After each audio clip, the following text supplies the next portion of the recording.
News చూస్తున్నాం. Khammam Gattaiah centre లో దారుణం జరిగింది. భార్యను గొంతు కోసి హత్య చేశాడు భర్త. అడ్డుకోబోయిన కూతురుపై కూడా కత్తితో దాడి చేశాడు. భార్యాభర్తల మధ్య సంవత్సర కాలంగా గొడవలు జరుగుతున్నాయి. గత కొన్ని నెలలుగా భర్త భాస్కర్ కు దూరంగా విడిగా ఉంటుంది సాయివాణి. దీంతో కక్ష పెంచుకున్న భాస్కర్ సాయివాణిని గొంతు కోసి చంపాడు. రైట్గా ఈ దారుణానికి సంబంధించి పూర్తి డీటెయిల్స్ మా ప్రతినిధి ఉపేందర్ అందిస్తారు. ఉపేందర్, అసలు ఖమ్మం గట్టయ్య సెంటర్ లో జరిగిన ఈ దారుణానికి సంబంధించి డీటెయిల్స్ ఏంటి? అసలు ఎందుకు చంపాల్సి వచ్చింది? అప్డేట్స్ ఏంటి?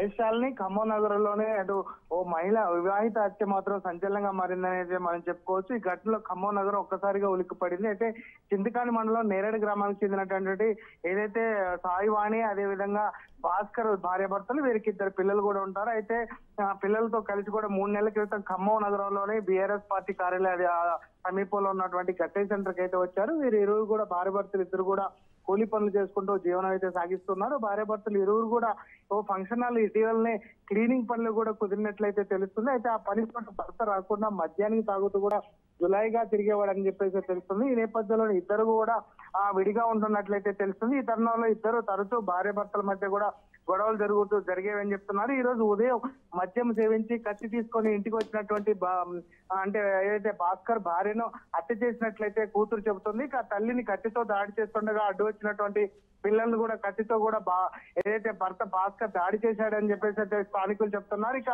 భార్యను కత్తితో హత్య చేయడంతో స్థానికులు అటు పోలీసులకు కూడా సమాచారం అందించారు. ఇక ఘటనా స్థలానికి అయితే చేరుకున్నటువంటి పోలీసులు భార్యను హత్య చేసినటువంటి భాస్కర్ ను అప్పటికే పట్టుకొని స్థానికులు దేహశుద్ధి చేసి వారికి అయితే అప్పగించిన పరిస్థితి కనిపిస్తుంది. ఇక అతన్ని పోలీసులకు అప్పగించారు. అయితే భార్య సాయివాణి మృతదేహాన్ని పోలీసులు పోస్ట్ మార్టం నిమిత్తం అయితే ఖమ్మం ప్రభుత్వ ఆసుపత్రికి అయితే తరలించారు. ఇక నిందితుడిపై కేసు నమోదు చేసి వారిని అదే నిందితుడు భాస్కర్ అయితే పోలీస్ స్టేషన్ కి తరలించారు. మద్యం మొత్తంలోనే ఈ ఘటన జరిగినట్టుగా కూడా అయితే స్థానికులు భావిస్తున్నారు. ప్రధానంగా ఆర్థిక లావాదేవీలు కావచ్చు, అదేవిధంగా కుటుంబ కలహాల నేపథ్యంలోనే హత్య జరిగినట్టుగా కూడా ప్రాథమికంగా నిర్ధారణ చేసినటువంటి పోలీసులు దర్యాప్తు అయితే కొనసాగిస్తున్నారు. శాలిని, ఉపేందర్, అలాగే అక్కడ అడ్డుకోబోయిన కూతురుపై కూడా కత్తితో దాడి చేశాడు ఈ భాస్కర్ అని తెలుస్తుంది. అసలు భాస్కర్ గురించి వాళ్ళ కూతురు కానీ అక్కడ స్థానికులు కానీ ఏమంటున్నారు?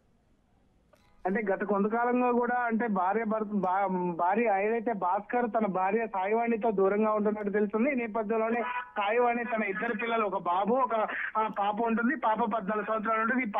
ఈ బాబు వీళ్ళందరూ కలిసి కూడా తల్లితో పాటే ఉంటున్నారు. ఈ నేపథ్యంలోనే అతను ఈ ఘటనకైతే పాల్పడ్డట్టు తెలిసింది. తరచూ వచ్చి గొడవలు పెడుతున్నాడని చెప్పేసి అయితే ఆ పాప కూడా చెప్తున్న పరిస్థితి కనిపిస్తుంది. తను ఏదైతే తన తల్లిని అంటే కత్తితో విచక్షణంగా రహితంగా కూడా దాడి చేస్తున్న నేపథ్యంలోనే అడ్డుకోపోయినటువంటి కూతురుపై కూడా అతను దాడి చేసినట్లయితే తెలుస్తుంది. ఇక వెంటనే అయితే బాబు కూడా గమనించి భయభ్రాంతుల రక్తంతో ఉన్నటువంటి తల్లిని చూసి వెంటనే పరుగులు తీసి అంటే వీధిలోకి పరిగెత్తినట్టు తెలుస్తుంది. బాబు ఆచూకీ కోసం కూడా ఇప్పటికే వారంతా కూడా పోలీసులు కావచ్చు, స్థానికులు అయితే గాలిస్తున్న పరిస్థితి కనిపిస్తుంది. ఇక ఇటు ఏదైతే కూతురుపై కూడా మెడపై కూడా దాడి చేయడంతో పాపను కూడా అటు ప్రభుత్వ ఆసుపత్రికి అయితే తరలించిన పరిస్థితి కనిపిస్తుంది. ప్రస్తుతం మాత్రం ఈ ఘటనపై అటు ఏదైతే క్రైమ్ కి అంటే హత్యాయత్నం కేసు నమోదు చేసినటువంటి పోలీసులు దర్యాప్తు అయితే కొనసాగిస్తున్నారు. నేరేడు గ్రామానికి సంబంధించి ఏదైతే చింతకాని మండలం నేరేడు గ్రామంలో కూడా తరచూ వీరు గొడవ పడేవారని చెప్తున్నారు. ఆ నేపథ్యంలో ఇక్కడికి వచ్చి కూడా అంటే అదే గొడవలు కొనసాగిస్తున్న నేపథ్యంలోనే ఈ అతను మద్యానికి బానిసయ్యారు. ఈ నేపథ్యంలోని ఈ హత్య జరిగినట్లయితే స్థానికులు భావిస్తున్నారు. ప్రస్తుతం మాత్రం ఆమె మృతదేహాన్ని మాత్రం పోస్ట్ మార్టం నిమిత్తం నేరేడు గ్రామానికి తరలించే ప్రయత్నం అయితే కొనసాగుతుంది. Shalini, right, thank you Upender.